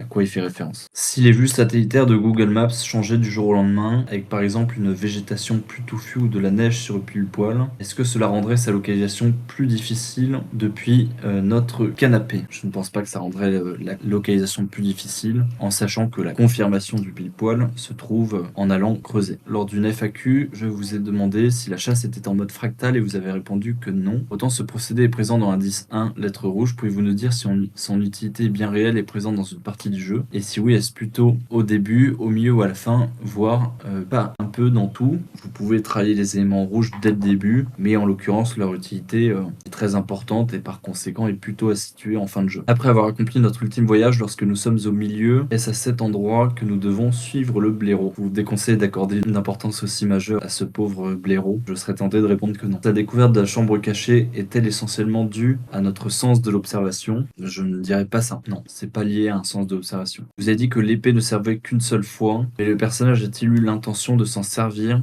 sans y parvenir? C'est une bonne question, et la réponse est non. Il n'a pas eu l'intention de s'en servir sans y parvenir. Au contraire, il considère qu'il n'est pas suffisamment digne pour s'en servir, et fait l'effort pour parvenir à ce niveau de dignité avant de s'en servir au moment fatidique. Les lettres rouges sont-elles le fil rouge? Alors c'est une bonne question parce qu'il y a le terme rouge dans les deux, mais je pourrais pas y répondre. Et en pris d'un peu de hauteur, j'ai cru reconnaître une illustration en survolant une zone. Devrais-je changer de lunettes? Là-dessus, je ne pourrais pas répondre non plus. Sauf si vous me précisez à quelle illustration vous faites référence. Est-ce que sur l'illustration 2, le plomb et la plume ont une importance? La plume, en effet, faisait partie du cahier des charges. Le plomb, je ne vois pas de plomb sur l'illustration 2. Le jugement dernier est-il à associer à une couleur? Je ne peux pas vous dire si le jugement dernier intervient, ni même s'il est associé à une couleur. J'aurais plutôt tendance à dire que le jugement dernier n'est pas forcément associé à une couleur. Devons-nous considérer 1784 comme référence pour choisir une bonne valeur de conversion? Ça dépend. Si la pièce était encore en activité, oui, parce que c'est la date où le comte rédige les énigmes, le testament. Si la pièce, au contraire, n'était plus en activité, j'aurais tendance à répondre que non. Le trou sur le visuel 3 se situe-t-il également au pied du pic dans le monde réel? Non. Pouvez-vous répondre à des questions sur l'objet de confirmation laissé sur place? Bien, cela est encore trop tôt. Ça me paraît un peu tôt et ça me paraît quand même donner un gros indice pour le pile-poil, donc non, pas pour l'instant. Peut-on dire que c'est la guerre sur les visuels 2? Non. Ce n'est pas la guerre, ce n'est même pas une bataille. Bernard Werber fait-il partie de vos sources d'inspiration? Non. Pour faire suite à ma question par hasard, l'illustration 6, la réponse est non, pas du tout. L'illustration 2, la plume et la pomme sont-ils importants? Pareil, je ne vois pas de pomme. Le cheminement visuel 3, 4 et 5 est-il un cheminement de l'énigme 5? Non, je ne pense pas, je ne crois pas. Le temple de l'illustration 5 est-il plutôt un lieu de culte ou de cérémonie? Je ne pourrais pas vous dire s'il s'agit d'un temple, je pourrais uniquement dire qu'il s'agit d'un bâtiment et que ce bâtiment vous pouvez évidemment le reconnaître. Newton, né à Boston. Alors la pomme, d'accord, la pomme, la gravité. Non, il me semble que Newton n'est pas né à Boston. Il me semble qu'il est né, si je me trompe pas, dans un petit village en Angleterre. Peut-on court-circuiter la pièce? Est-ce que vous pensez à un court-circuitage électrique? Est-ce que vous parlez d'un raccourci dans la chasse qui vous permettrait d'arriver à la pièce? Un raccourci, ça me paraît compliqué parce que la pièce est un des éléments les plus durs à trouver et il faut avoir quand même bien avancé dans le jeu pour pouvoir la trouver. Mais par contre, la question électrique pouvait être très intéressante parce que toutes les pièces ne sont pas forcément conductrices. Laquelle option vous semble envisageable? Couper quelques branches de l'arbre, visuel 1, tailler la vigne, visuel 1, ou arracher la mousse, visuel 5. Malheureusement, aucun des trois. Je n'y connais rien en numismatique, pouvez-vous me confirmer que sous est le pluriel de sol, un sol, 4 sous? J'avoue, je ne sais pas, aucune idée. Le symbole sur le cavalier noir a-t-il une importance? pense. Oui, tout à fait. Est-ce que les lieux éventuels que l'on pourrait trouver sont des lieux dans lesquels le comte de Saint-Germain a vécu? Pas forcément tous, hein. Non, il y a une part évidemment de fiction dans l'élixir, donc tous les lieux cités ne sont pas forcément des lieux où une présence du comte a été documentée. Et par ailleurs, beaucoup de lieux trouvés dans l'élixir n'ont pas forcément de lien avec le personnage réel du comte de Saint-Germain. Peut-on court-circuiter la pièce? Oui, pour moi on peut court-circuiter la pièce. Tout à fait. Y a-t-il un ou plusieurs morts lors du combat du visuel 6? Non, il n'y a pas plusieurs morts. Il n'y a qu'un seul mort. Le lieu familier et la chambre cachée sont-ils trouvables de façon indépendante l'un de l'autre? Oui. L'aile du cheval est-elle percée par l'épée? Y a-t-il 2 joueurs présents lors de la partie d'échecs ou d'autres? Là-dessus, je ne pourrais pas vous répondre. Ce que vous voyez sur le visuel doit vous donner une indication suffisante. Testament du début est-il un écrit tumulaire? Non, il n'a pas été écrit depuis une tombe. Il a été écrit du vivant du comte de Saint-Germain. Dans une FAQ, je vous ai demandé si le soleil avait rendez-vous avec la lune et vous n'avez répondu qu'en parlant du soleil. Quid de la lune? Je peux vous confirmer que le soleil n'a pas un rendez-vous particulier avec la lune. L'indice ou la confirmation laissé sur le lieu de la cache, est-ce un élément naturel originel ou un élément fabriqué par vos soins? Je peux pas répondre à cette question, donc je vais passer. L'écrit tumulaire s'applique-t-il uniquement au 12e rayon d'orbe crépusculaire? Oui, tout à fait. Alors, est-ce qu'il s'applique strictement uniquement à ça? Peut-être pas, mais pour le coup, ce qui va vraiment vous aider dans le jeu, c'est ça. Bostogne, dans l'indice 1, existe-t-il? Je ne me souviens pas d'avoir mentionné Bostogne dans l'indice 1. Que non. Le tracé sur la porte du bâtiment, l'illustration 5, est-il plutôt un mode d'emploi ou plutôt autre chose, un crypto, etc. C'est un indice qui vous permet de vous renseigner sur autre chose. Et par ailleurs, il y a des éléments évidemment qui vous permettent de deviner de quel bâtiment il peut s'agir. Pourrait-on avoir une approche bestiaire, réelle ou imaginaire du bal et de son jumeau qui s'ajouterait à leur double nature commune déjà existante? C'est une très bonne question. Et la réponse est oui. En début de FAQ, vous avez dit que de nombreux joueurs ont résolu les énigmes 1, 2, 3, 4. Nombreux, c'est combien? 10, 100 000. Alors, je n'ai pas reçu 1000 cheminements. Forcément, ce sera moins. C'est plus que 10. Je dirais que c'est plusieurs dizaines. Y a-t-il des joueurs qui ont trouvé la bonne pièce pour le moment? Non, je n'ai pas vu passer la bonne pièce. C'est l'un des éléments extrêmement bloquants à ce stade du jeu. Pouvons-nous tuer et être dignes? Oui. Un même individu pouvant incarner de nombreux personnages au cours des siècles. Je me demandais si la personne des visuels était à la fois un même individu et un même personnage. Non, il ne peut pas s'agir de plusieurs personnages en un. Le lieu où se trouve mon mal me fait penser au début de l'énigme 5, normal ou je délire. Le lieu où se trouve le mal, a priori, que ce soit pour le mal ou pour le mal jumeau, non, ça ne me paraît pas normal. Boston pourrait-il être une localité existante dans l'énigme 1? Oui, tout à fait. Encore faut-il savoir à quoi ça peut faire référence. Boston, première énigme, Bastogne ou Boston? C'est une très bonne question, mais je pense que vous avez déjà toutes les clés en main pour savoir. Et je crois qu'il y a eu peut-être un coup de pouce à ce sujet. Est-ce que vous nous conseillez de ne pas trop garder la tête dans les étoiles? Une fois ça va, mais trop longtemps ça risque de faire mal au cou. Je suis tout à fait d'accord avec vous. Une fois ça va, pas y rester trop longtemps. Y a-t-il un soutien psychologique prévu pour les joueurs qui voient toutes leurs théories voler en éclats? J'essaie justement de ne pas trop casser les théories, mais je préfère que des théories volent en éclats plutôt qu'elles soient le fruit de mauvaises interprétations et que finalement elles bloquent tout le jeu. Que ceux qui ont le mal peuvent penser le contraire, ou est-ce que c'est plutôt un bien pour eux? Non, ça me paraîtrait quand même assez compliqué aujourd'hui de considérer que le mal peut être un bien. Après, c'est un point de vue subjectif, peut-être que d'autres n'auraient pas les mêmes visions des choses, mais ça me paraît en tout cas compliqué. Réincarnation, résurrection ou transmigration, laquelle de ces actions choisir? Je ne dirais aucun des trois. Vous n'avez pas besoin de vous réincarner, vous n'avez pas besoin de ressusciter, et transmigration non plus. Y a-t-il 3 cercles ou 4 cercles ou plus? Je peux pas vous donner le nombre de cercles. En complément, le dernier cercle est-il le seul à tracer pendant toute notre quête? Ça, je pourrais pas vous dire s'il y a d'autres cercles, mais tous les tracés sont précisés dans le jeu, notamment de quelle nature peuvent être les tracés. Le mal s'attaque aux gens trop parfaits? Bien sûr, en priorité, oui, tout à fait. Lors du combat final, nous conseilleriez-vous de nous mettre à l'abri, au contraire de faire face? Je vous conseille de faire face, parce que normalement à ce moment-là, vous êtes prêts. Un cercle peut-il enjamber plusieurs continents? Oui, bien sûr, il n'y a pas de limite à la distance. Le mal atteint-il le lieu familier? Je pourrais pas répondre à cette question. Les hommes qui tombent au mal jumeau sont-ils nombreux? Non.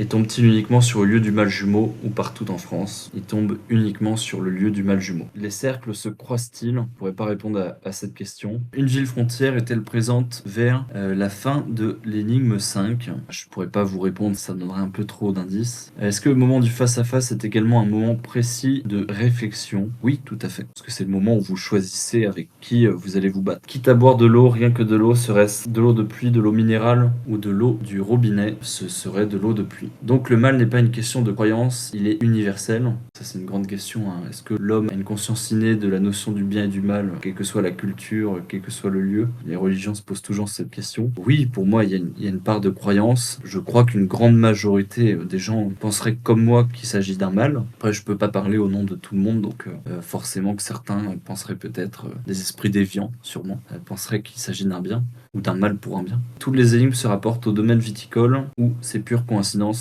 A priori, si vous tombez sur des domaines viticoles ou sur des endroits qui font penser au vin, ce n'est pas un hasard sur une chasse sur le vin. Le personnage sort du cheval, vient-il d'une grotte? Je pourrais pas vous répondre. La fidèle monture n'est-elle fidèle qu'à moi? C'est une très bonne question. A priori, la réponse est oui. J'ai vu que le comte de Saint-Germain était de confession juive, mais je vois beaucoup de références bibliques. Faut-il plus s'orienter vers le christianisme ou le judaïsme? Le comte de Saint-Germain a eu plein de croyances plus ou moins avérées. Ce dont on est sûr, c'est qu'il a prêché le vrai, le faux, en fonction des personnes avec lesquelles il s'adressait. Donc je pense pas qu'il y a de certitude sur sa croyance. Là pour le coup c'est à vous d'identifier, mais je pense que c'est assez clair dans le parchemin, les références religieuses qu'il peut y avoir s'il y en a. Le mal, s'il croisait d'autres mâles de fiction, que ferait-il? S'allier, s'entretuer comme des animaux. Le mal me semble assez unique là-dessus et assez orgueilleux pour penser triompher tout seul. Un acte iconoclaste a-t-il sa place? Plutôt qu'un acte iconoclaste, je dirais que c'est vraiment une intuition forte, une conviction forte qui est née de votre fil rouge, que vous avez abondé par votre fil rouge, qui vous aidera à un moment crucial. Je vois pas sinon d'acte iconoclaste. L'histoire que nous raconte le poème est-il en lien avec le mal et le mal jumeau? Le poème, évidemment,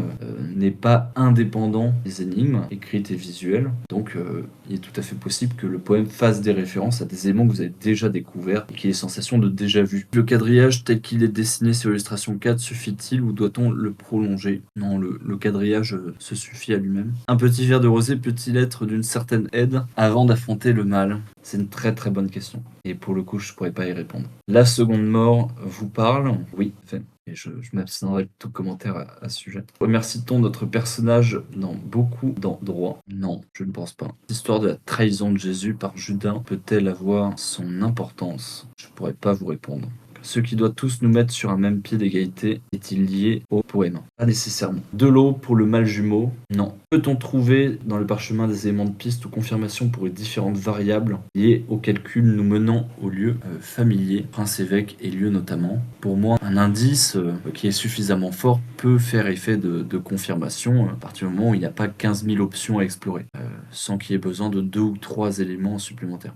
Le lieu du mal jumeau est-il en rapport avec la strophe 4 du poème? Là-dessus, je peux pas vous répondre, mais évidemment que le poème nourrit une grande partie des énigmes. Faut-il pencher l'illustration 5 sur la droite pour mieux la comprendre? Non, je ne vois pas d'éléments particuliers. L'étymologie des lieux découverts a-t-elle son intérêt? Oui, tout à fait. De façon générale, je pense notamment peut-être à l'énigme 1. Les lieux n'ont pas été choisis au hasard, et évidemment faire des recherches sur les lieux sur lesquels vous tombez pourra vous être très utile. L'or qui pleut sur la terre, bien qu'étant un événement météorologique exceptionnel, s'est-il déjà produit jadis? Alors de façon réelle, je ne crois pas. Ça m'étonnerait beaucoup. Peut-être dans la légende de Midas ou de Crésus, mais à part ça, peut-être la rivière Pactole. On pourrait dire qu'il y avait des cascades, donc l'or tombait du haut de la cascade. Mais à part ça, non, je ne pense pas. Purgatoire pour finir. Là-dessus, je pourrais pas vous répondre. L'élément de confirmation est-il plus facile à voir de jour? Je préfère pas répondre à cette question de façon générale. Je ne vais pas répondre à des questions sur l'élément de confirmation du pile-poil. Est-ce que notre mal tombe à l'eau? C'est une très bonne question et je pense que oui, en quelque sorte. Est-ce qu'il s'est déjà produit jadis de façon non réelle?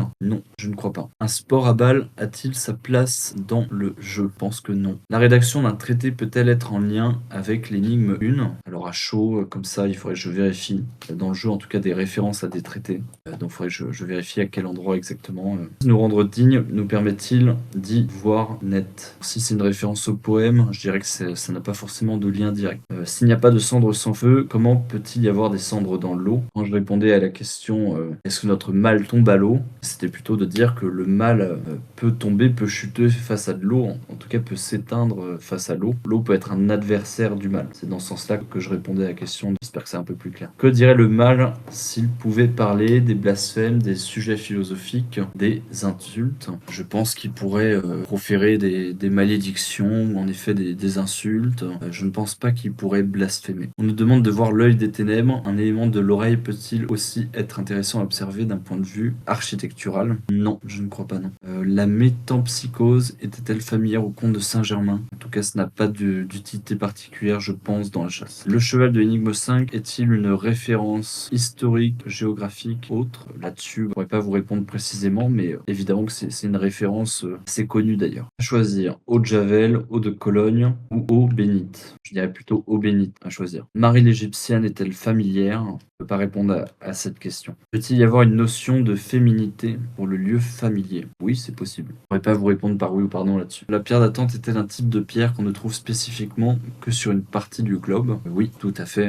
La pierre d'attente n'est pas présente dans tous les pays, dans toutes les cultures. Confirmez-vous que dans l'indice, c'est bien déluge de feu? C'est une très bonne question. Et là-dessus, je vous invite à relire l'indice avec attention. Je ne pourrais pas vous donner plus d'éléments à ce sujet. Ce qui est certain, c'est que dans l'indice, il est noté « Mon doigt toisant le morse et l'autre le déluge, de feu Jérimadette, la psalmodiante ». Voilà. Le quadrillage a-t-il un lien avec le lierre? Non. Un trésor, cela ne se trouve pas sous les sabots d'un cheval.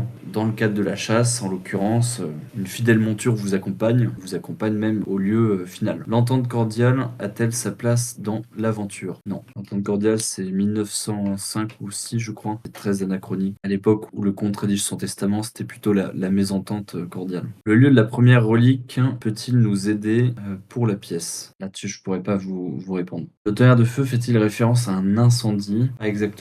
Est-ce que l'allié précieux se oint à moi pour combattre? Non, pas exactement. Il se joint vraiment à vous. Il n'y a pas vraiment de notion de bénissement. La forme des nuages, illustration 6, fait-il partie du cahier des charges? Non. Si entente cordiale est anachronique, doit-on donc en conclure qu'aucun événement de cette période n'a sa place? Je ne répondrai pas sur le rapport au temps du conte, mais en l'occurrence, je peux vous confirmer que le début du XXe siècle n'a pas de rapport avec la chasse, et notamment s'agissant de l'entente cordiale. Au contraire, la chasse s'inscrit plutôt dans un contexte très féroce de compétition et de guerre entre la France et le Royaume-Uni. Est-ce que le fait que le cheval soit ailé est important? Est-ce Pégase? Je ne pourrais pas répondre à cette question. Alliés précieux et alliances nouvelles sont-ils liés? C'est une très bonne question. Malheureusement, je ne pourrais pas y répondre. Doit-on s'inquiéter du fait que le bleu soit si peu présent? Non, pas besoin de s'inquiéter. Appréciez-vous les joutes et tournois? Moi, à titre personnel, oui, j'adore ça. S'agissant du comte de Saint-Germain, je suppose que oui, tout à fait. Confirmez-vous qu'il n'y a pas de frontière entre le mal et son jumeau? Non, il n'y a pas de frontière entre le mal et son jumeau. Doit-on se préoccuper de ce que fait le personnage une fois le mal combattu? Une fois le mal combattu, tout va bien et c'est la fin du jeu. C'est le moment où vous trouvez le trésor. L'œil des ténèbres est-il plus à considérer comme une porte de sortie? Ça m'amène à une très bonne remarque. On m'a posé une question de est-ce qu'il fallait fuir un moment dans la chasse? Alors j'ai peut-être répondu un peu trop vite qu'il ne fallait pas fuir mais faire face. Mais en l'occurrence, juste avant de faire face, l'œil des ténèbres vous effraie et vous amène à chercher un allié précieux, donc à temporairement vous éloigner de cet œil. Peut-on dire que l'objet de la chambre cachée n'est pas un objet que l'on peut transporter? J'aurais du mal à répondre à cette question. Porte ton regard au loin, comment peut-on comprendre cette notion de distance? Il y a étends tes bras et porte ton regard au loin. Et de façon générale, dans l'énigme, tout vous est précisé, à la fois la mesure et ce qu'il faut regarder. Êtes-vous d'accord pour dire que le mal est gigantesque sur un visuel? Je dirais que le mal est bien représenté sur les illustrations de l'élixir, en effet. Je veux dire, ce qui est loin pour moi ne l'est pas forcément pour tout le monde. Doit-on vraiment aller loin ou est-ce une façon de parler? En effet, il faut regarder loin et ça ne se place pas d'un point de vue individuel qui varierait selon les joueurs, mais ça se place évidemment du point de vue où vous étiez juste avant de porter votre regard au loin, c'est-à-dire au moment où vous misez sur le bon cheval. Voilà comment il faut l'entendre. Que dirait-on pour l'entrée à l'intérieur de la Terre, farfelu ou subtil? Ni farfelu, ni vraiment subtil, c'est-à-dire qu'il faut entrer à l'intérieur de la Terre pour pouvoir voir l'œil des ténèbres luire dans le noir. Il n'y a pas forcément besoin d'aller voir plus loin que ça. Bonne soirée à tous, à très bientôt.